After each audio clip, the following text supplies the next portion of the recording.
Yesterday, the government of Canada announced some major new changes to the LMIA system and the temporary foreign worker program, specifically some new rules around low wage LMIAs. In response to those rules, what are the options available to you and what steps and strategies can you take? In this video, we will dive into three such options. Before we get started, my name is Madhur Parashar. I'm a regulated Canadian immigration consultant. Here's my contact information and in the description section below. If you have any questions regarding your immigration applications, feel free to reach out. First, let's understand the changes. So the number one biggest change announced was that employers who are located in areas where the unemployment rate is above 6% cannot sponsor any low wage LMIAs.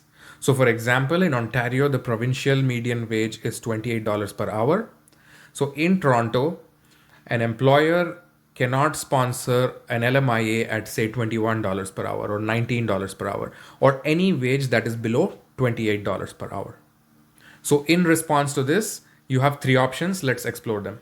Option number one, some industries have been exempted from this rule. So for example, healthcare, construction, and agricultural and food processing industries have been exempted. So an employer in these industries can still continue to file low wage LMIAs.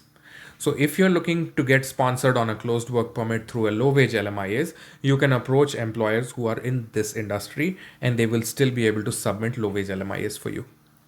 However, to be very honest, these employers are going to get a lot of questions and a lot of pushback from ESDC. They might face higher refusal rates if they file an LMIA because ESDC will ask them that if the unemployment rate in your area is so high, then how come you could not find any Canadians to do the job? So these employers are exempt. They can file LMIAs, but they may still have a lot of difficulty in getting approvals, but it is still an option. Option number two, we know that this rule only applies to places where the unemployment rate is above 6%. It does not apply to employers where unemployment is below 6%.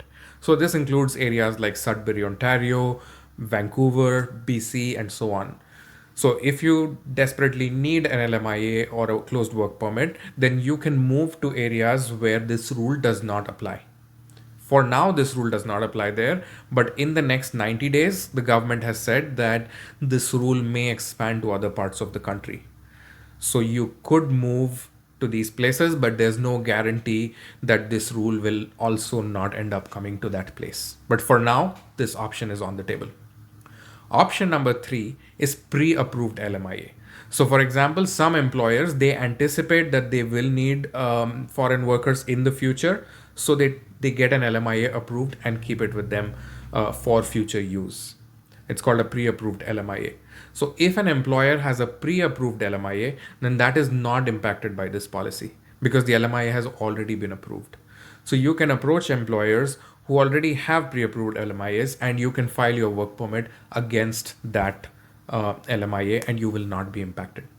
So those are the three options available to you to deal with these new LMIA changes.